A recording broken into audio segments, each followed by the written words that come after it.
बिस्मिल्लाहिर्रहमानिर्रहीम। आज हम चलते हैं अपने लेक्चर के आखिरी लेक्चर इस चैप्टर के आखिरी लेक्चर की तरफ, जो कि है हमारे पास थर्मो रेगुलेशंस।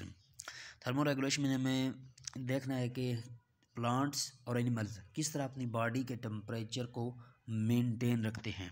तो प्लांट्स में थर्मो रेगुलेशन की बात करते हैं। सबसे पहले हाई टेम्परेचर को वो किस तरह रेगुलेट करते हैं, हाई टेम्परेचर से किस तरह अपने आप को मेंटेन करते रहते हैं।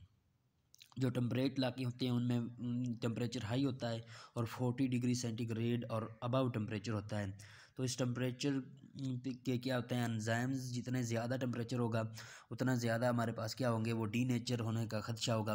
तो उस डीनेचरेशन से बचने के लिए प्लांट्स जो हैं वो एवेपोरेटिव कूलिंग का यूज़ करते हैं। ट्रांसपायरेशन होती है, ट्रांसपायरेशन से हमारे पास क्या होता है, ट्रांसपायरेशन से हमारे पास कूलिंग इफेक्ट प्रोड्यूस होता है और कूलिंग काज होती है और प्लांट्स का टेम्परेचर नॉर्मल हो जाता है। लेकिन जब 40 से ज़्यादा हो जाता है हमारे पास कूलिंग इफेक्ट, तो प्लांट्स के ड्राई होने का खदशा हो जाता है, प्लांट के मुरझा जाने का खदशा होता है। तो क्या होता है, स्टोमेटा ऑटोमेटिकली बंद होते हैं। तो कुछ जो प्लांट होते हैं हमारे पास, उनके अंदर क्या होती हैं, हीट शॉक प्रोटीन, ये इंपॉर्टेंट पॉइंट है। तो उसकी वजह से वो क्या करते हैं, अपने आप को हीट स्ट्रेस से क्या करते हैं, बचाते हैं। लो टेम्परेचर की अगर हम बात करते हैं तो लो टेम्परेचर भी हमारे पास क्रिस्टल फार्मेशन बना देता है। अगर हम बात करें अपने लिपिड्स की, लिपिड के कंपोनेंट जितने ज़्यादा हमारे पास होंगे सैचुरेटेड, वो क्या करेंगे, वो जम जाएंगे, वो ठोस शक्ल में आ जाएंगे। और अगर हमारे पास आइस है तो वो क्रिस्टल फार्मेशन बन जाएगी। अगर सेल वाल के बहर हमारे पास ये बन गई है क्रिस्टल फार्मेशन, तो उसका इतना ख़ास जो है ना फ़र्क नहीं होता। लेकिन अगर हमारे पास ये सेल वाल के अंदर क्रिस्टल फार्मेशन होती है तो सेल्स की कंपोनेंट्स जो हैं वो फ्रीज हो जाएंगे, उनकी मूवमेंट या साइक्लोसिस पे अफेक्ट आएगा, तो वो सेल डेथ का अल्टीमेटली सबब बनेगा। तो इससे निजात हासिल करने के लिए या इससे डील करने के लिए प्लांट्स ने क्या स्ट्रेटजी अख्तियार की है, तो उन्होंने अपने प्लांट्स को क्या किया है, अपने अंदर जो उनके लिपिड्स हैं उनको सैचुरेटेड से ज़्यादा अनसैचुरेटेड कर दिया है। अनसैचुरेटेड कर देते हैं। अनसैचुरेटेड क्या होते हैं कि जिनमें डबल बॉन्ड ज़्यादा होते हैं, फ्लूइडिटी ज़्यादा होती है। इस तरह मेम्ब्रेन की फ्लूइडिटी कायम रहती है, और मेम्ब्रेन की फ्लूइडिटी, साइक्लोसिस और साइटोप्लाज्म की फ्लूइडिटी आप जानते हैं कि कितनी हमारे पास ज़रूरी होती है।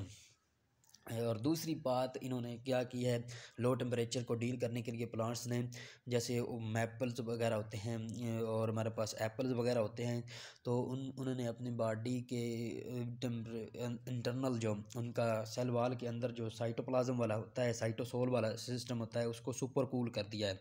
सुपर कूल जब कर दिया है तो इसका मतलब है कि क्रिस्टल फार्मेशन नहीं बनेगी। मतलब हमारे पास अगर वाटर है तो वाटर हमारे पास जनरली हमारे पास क्या होता है, वो 0 डिग्री सेंटीग्रेड पर जम जाता है और क्रिस्टल फार्मेशन उसकी हो जाती है। लेकिन जो चीज़ सुपर कूल हो जाती है तो वो ये फ्रीजिंग टेम्परेचर होने के बावजूद भी हमारे पास क्या करेगी, जमेगी नहीं, उसकी क्रिस्टल फार्मेशन नहीं होगी। इस तरह वो उनकी फ्लूइडिटी, मेम्ब्रेन की फ्लूइडिटी बरकरार रहती है, चाहे वो 0 डिग्री सेंटीग्रेड से उनका टेम्परेचर हमारे पास कम ही क्यों ना हो जाए। ये लो टेम्परेचर को डील करते हैं इस तरह प्लांट्स।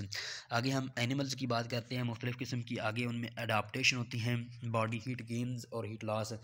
बेसिकली बॉडी का टेम्परेचर डिपेंड करता है कि हमारा एंडोथर्मिक हीट प्रोडक्शन कितना है, कि हमारी बॉडी में अंदरूनी मेटाबॉलिज्म से कितनी हीट प्रोड्यूस हो रही है। और दूसरा इस चीज़ पे डिपेंड करता है कि एक्सचेंज वो कितनी हो रही है। एक मेटाबॉलिज्म से हम कितनी हीट प्रोड्यूस कर रहे हैं और कितनी हमारे पास एक्सचेंज कर रहे हैं। तो मुख्तलिफ़ किस्म के हमारे पास मेथड होते हैं जिसकी वजह से हमारे पास बॉडी में अंदर हीट आती है और बॉडी के अंदर हमारे पास बॉडी से हीट जो है ना जाती है मुख्तलिफ़ किस्म के इंफ्रारेड रेडिएशन से, डायरेक्ट रिफ्लेक्टेड सनलाइट से। उससे क्या होती है, हमारे पास बॉडी के अंदर हीट ट्रांसफ़र होती है और रेडिएशन से, एवेपोरेशन से हमारे पास क्या होती है, बॉडी की हीट बॉडी से बाहर चली जाती है।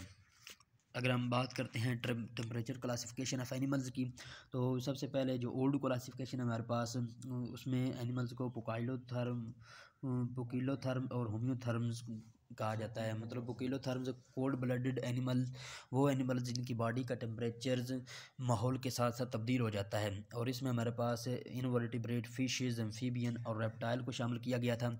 और होमियोथर्म वो जो कि अपनी बॉडी के टेम्परेचर को मेंटेन रखते हैं और वार्म ब्लडेड होते हैं। और इसमें हमारे पास बर्ड्स और मैमल्स को किया गया था। लेकिन ये क्लासिफिकेशन नाकाम हुई, क्यों?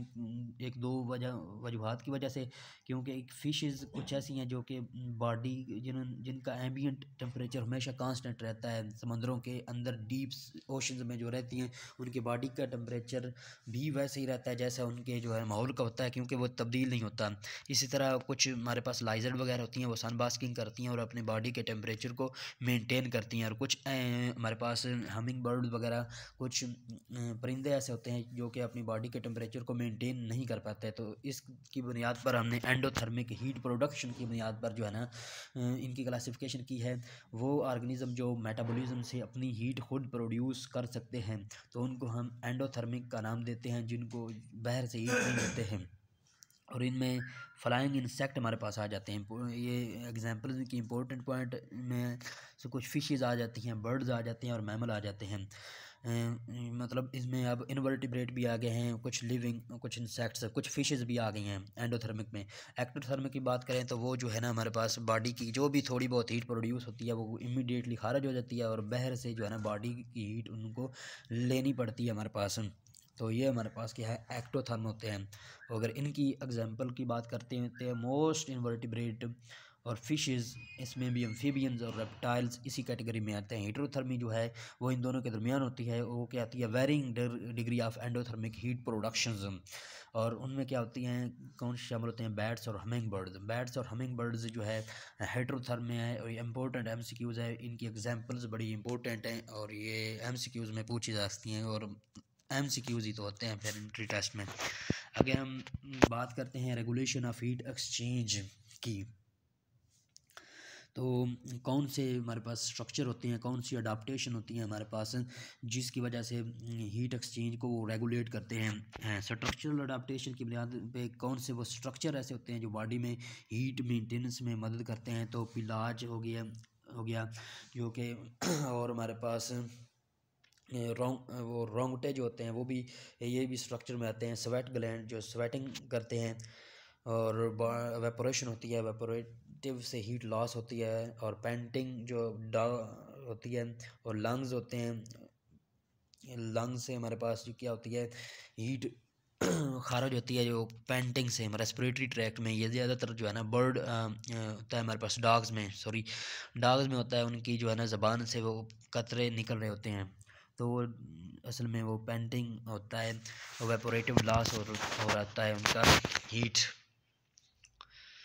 और हमारे पास अगर बिहेवियरल अडाप्टेशन की बात करें तो बिहेवियर कौन सा होता है तो हीट से बचने के लिए, तो ग्राउंड स्क्वायरल कौन सा बिहेवियर शो करती हैं कि वो बरोज़ में चली जाती हैं जब हमारे पास मिड डे की हीट होती है। और लाइजर्ड की बात करें वो सन बास्किंग करती हैं, जैसे पीछे भी हमने पढ़ा है। और अमाउंट ऑफ सरफेस एरिया भी जो है ना एनिमल्स वो तब्दील कर लेते हैं। अगर ज़्यादा उनको हीट चाहिए होती है अपने आप को फैला देते हैं, ज़्यादा हीट उनके ऊपर पड़ती है और ज़्यादा हीट उनके अंदर चली जाती है। और जब लो हीट चाहिए होती है तो अपने आप को सुकेड़ देते हैं। इसी तरह अगर हम मेंढक्स वगैरह की बात करें तो वो क्या करते हैं, हमारे उधर चले जाते हैं जहाँ गीली जगह हो, उधर अपनी बॉडी को फैला देते हैं और उनके अंदर जो है ना हमारे पास वाटर वगैरह एंटर हो जाता है और उनकी बॉडी का जो है ना वाटर ओस्मो रेगुलेशन बरकरार रहती है। और जो ओस्मो रेगुलेशन के साथ साथ उनकी बॉडी का टेम्परेचर भी क्या हो जाता है, नॉर्मल। तो ये दोनों प्रोसेस में मदद करता है। आगे थर्मो रेगुलेशन जो ह्यूमन में होती हैं या एनिमल में होती हैं उनके बारे में हम बात करते हैं। ह्यूमन का नॉर्मल बॉडी टेम्परेचर हमारे पास क्या होता है, 36 to 38 होता है। 36.1 से लेकर 37 जो है वो 8 तक जा सकता है। नॉर्मली 37 डिग्री सेंटीग्रेड बॉडी का नॉर्मल टेम्परेचर होता है। तो एंडोथर्मिक की वजह से, एंडोथर्मी एक इम्पोर्टेंट अडाप्टेशन है जो बॉडी की अंदरूनी मेटाबॉलिज्म से वो हीट प्रोड्यूस कर सकते हैं। तो हर किस्म के इन्वायरमेंट में ये रह सकते हैं। अगर कोल्ड इन्वायरमेंट है तो फिर भी अपनी बॉडी का टेम्परेचर मेंटेन रखेंगे through various homeostatic regulations and warm environment में भी रहेंगे। और इस तरह ये दुनिया के मुख्तलिफ खित्तों में ये फैले हुए हैं और डिस्ट्रीब्यूशन इनकी ज़्यादा है और डाइवर्सिटी इनकी बहुत ज़्यादा है मैमल्स की। तो कई तरीके से हमारे पास हीट अगर प्रोड्यूस करनी हो तो शीवरिंग थर्मोजेनेसिस, मतलब हमारे पास क्या आता है, कंट्रैक्शन ऑफ मसल से हमारे पास क्या होती है, हीट जनरेट होती है, कपकपी तारी होती है, जो हमारे वो मसल्स क्या कर रहे होते हैं, कंट्रैक्ट कर रहे होते हैं, उससे हीट प्रोड्यूस होती है। उसको शीवरिंग थर्मोजेनेसिस कहते हैं कि शीवरिंग के ज़रिए से हीट प्रोड्यूस करना। और कुछ हमारे पास थायराइड हार्मोन वगैरह होते हैं जो कि हमारे पास वो भी एटीपी और हीट प्रोडक्शन में इन्वॉल्व होते हैं, लेकिन नॉन शीवरिंग हो रही होती है, तो इसलिए शीवरिंग नहीं हो रही थी उसमें, इसलिए इसको नॉन शीवरिंग थर्मोजेनेसिस कहते हैं। थर्मोजेनेसिस बेसिकली हीट प्रोडक्शन को ही कहते हैं बॉडी के अंदर। और कुछ एनिमल्स क्या होते हैं, ब्राउन फैट होते हैं, तो वो भी रैपिडली क्या उन करती हैं, मैमल्स वगैरह में ये होती है, तो वो क्या होती है, ब्राउन फैट रैपिडली प्रोड्यूस करती है हीट। एमसीक्यूज़ के रेफरेंस से इंपॉर्टेंट पॉइंट है। और अगर हमारे पास बॉडी में ज़्यादा हीट प्रोड्यूस हो गई है और उसको डिस्पोज ऑफ करना है तो वो सरफेस से होती है, और हमारे पास वाइजो डायलेशन होती है, ब्लड वेसल्स सुपरफिशियल लेवल पर आ जाती हैं और ज़्यादा उनमें ब्लड मूव करता है, तो बॉडी का जो टेम्परेचर रहता है वो क्या होता है, डेसिपेट होता रहता है। और कुछ स्वेटिंग से हमारे पास क्या होता है, बॉडी का टेम्परेचर नॉर्मल हो जाता है। अगर कोल्ड टेम्परेचर की बात करें तो कोल्ड टेम्परेचर में रेगुलेट करने के लिए मुख्तलिफ़ एनिमल्स की मुख्तलिफ़ अडाप्टेशन होती हैं। कुछ में क्या होती हैं, रीजनल टेम्परेचर डिफरेंसेस आ जाती हैं। अपनी बॉडी के टेम्परेचर जो इंटरनल आर्गन होते हैं ना, उनके बॉडी के टेम्परेचर को वो मेंटेन करते हैं, और जो आर्म्स के और सुपरफिशियल आर्गन और पेरीफेरी पे पाए जाने वाले आर्गन होते हैं उन उधर क्या होता है, उधर वो बॉडी के टेम्परेचर मेंटेन नहीं रखता नहीं भी रखता, क्योंकि उधर जो है ना गुजारा हो जाता है। लेकिन जो इंटरनल टेम्परेचर है, इंटरनल बॉडी के आर्गन्स होते हैं, उनका टेम्परेचर मेंटेन रखना ज़रूरी होता है। इस तरह अगर आर्म्स की बात करें, हैंड्स की बात करें, तो वहाँ बॉडी का टेम्परेचर जो है सर्दियों में 37 से बहुत ज़्यादा कम भी हो सकता है। और उधर हमारे पास काउंटर करंट मल्टीप्लायर भी होता है, जो हमारे पास वाटर जार ब्लड जार होता है इधर लाइंस की तरफ, तो वो क्या करता है, हीट उधर लॉस कर देता है और उधर जाके ठंडा हो जाता है, और जो हमारे पास जा रहा होता है ब्लड वापस ठंडा होके जैसे अगर ये हमारे पास एक वाइटल आर्गन है और ये हमारे पास क्या है, पेरिफेरल आर्गन है। ब्लड अगर इसके पास आ रहा है तो ये ठंडा होता जा रहा है, ठंडा होता रह जा रहा है, ये इधर से गर्म है और इधर जाके ठंडा होता जा रहा है, और ये ठंडा ब्लड जो इधर जा रहा है, तो ये ठंडा ब्लड इस गर्म ब्लड से क्या करेगा, हीट लेगा वापस, और जो हमारे पास इंटरनल आर्गन की तरफ जाएगा फिर भी वो ब्लड गर्म ही जाएगा, और इधर जो है पेरिफेरल आर्गन के पास जो ब्लड आएगा वो ठंडा होगा, क्योंकि हीट एक्सचेंज होती है ये ब्लड में। जो ठंडा ब्लड हमारे पास ये पेरिफेरल आर्गन जैसे ये हाथ है इससे जा रहा है उसकी तो वाइटल आर्गन की तरफ, वो पहले ठंडा होगा, और वो वाला ब्लड जो उससे आ रहा है हमारे पास पेरिफेरल आर्गन की तरफ, वो क्या होगा, गर्म होगा। लेकिन ये क्या करेंगे, हीट एक्सचेंज करेंगे, और जो ब्लड जब तक वो पहुंचेगा हमारे पास वाइटल आर्गन में, वो गर्म हो चुका होगा, और जो ये गर्म आ रहा था जब ये हमारे पास पेरिफेरल आर्गन में पहुंचेगा तो हमारे पास ये ठंडा हो चुका होगा। एक ये मैकेनिज़्म हो गया। अगर बाकी अगर हम देखें तो इसमें मुख्तलिफ़ किस्म की फ़र होती हैं, फ़र रेजिंग में जैसे फ़र होती है तो फ़र खड़ी हो जाती है सर्दियों में, जैसे हमारे रोंगटे भी खड़े हो जाते हैं। तो स्टेल एयर जो होती है वो उधर जब बाल खड़े हो जाते हैं तो उनके दरमियान हवा आ जाती है, और हवा क्या करती है, वो इंसुलेटर के तौर पर एक्ट करती है, हमारी बॉडी के जो है वो ज़्यादा हीट वो बाहर डेसिपेट नहीं होती। और कुछ में जो है स्किन के नीचे जो है ना फैटी लेयर होती है, वो भी हीट लॉस से हमारे पास बचाती है। और मैरीन जो मैमल होती हैं उनके अंदर जो है कोल्डर वाटर में पाई जाती हैं, तो उनके ऊपर जो है ना इंसुलेटिंग फैट होती है जिसको हम ब्लबर कहते हैं, जो स्किन के नीचे होती है, वो उनको हीट लॉस से बचाती है। आगे थर्मो रेगुलेशंस किस तरह होती है हमारी बॉडी के अंदर।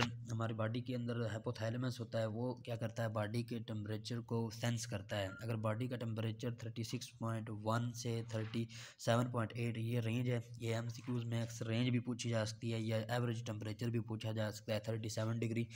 तो ये क्या करता है हाइपोथैलेमस, अगर बॉडी का टेम्परेचर नॉर्मल से ज़्यादा हो रहा है, तो ये ज़्यादा हो रहा है, इम्बैलेंस हो रहा है, तो क्या करता है, ये सेंस करता है हाइपोथैलेमस उसको, और हीट जो है ना लॉस मैकेनिज्म को एक्टिवेट कर देता है। और जो है क्या करता है, स्किन के ऊपर ज़्यादा ब्लड जाता है, ब्लड प्रेशर इंक्रीज़ हो जाता है, और वहाँ से ब्लड हमारे पास हीट क्या होती है, रिलीज़ हो जाती है, और स्वेटिंग होती है। स्वेटिंग से हमारे पास ब्लड हीट रिलीज़ होती है और बॉडी का टेम्परेचर दोबारा नॉर्मल आ जाता है, तो फिर ये स्टिमुलस ख़त्म हो जाता है। अगर इसी तरह बॉडी का टेम्परेचर नॉर्मल से कम हो जाए तो भी ये सेंस करता है और हीट कंजर्वेशन मैकेनिज्म को इम्प्रूव करता है, थर्मोजेनेसिस को, शीवरिंग और नॉन शीवरिंग थर्मोजेनेसिस को इंक्रीज करता है। वैसोडाई हमारे पास कंस्ट्रिक्शन होती है, ब्लड कैपिलरीज और ब्लड वेसल जो हैं वो डीप चली जाती हैं, और ज़्यादा उनकी बॉडी का जो टेम्परेचर रहता है वो ज़्यादा नहीं होता।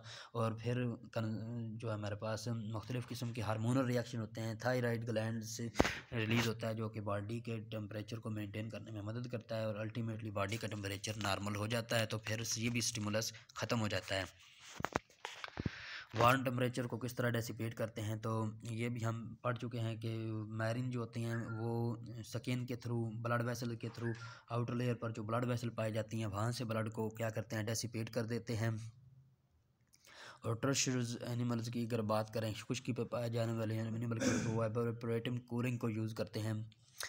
स्वेटिंग को यूज़ करते हैं। जब स्वेटिंग से एवापोरेशन होती है तो बॉडी का टेम्परेचर भी लॉस हो जाता है।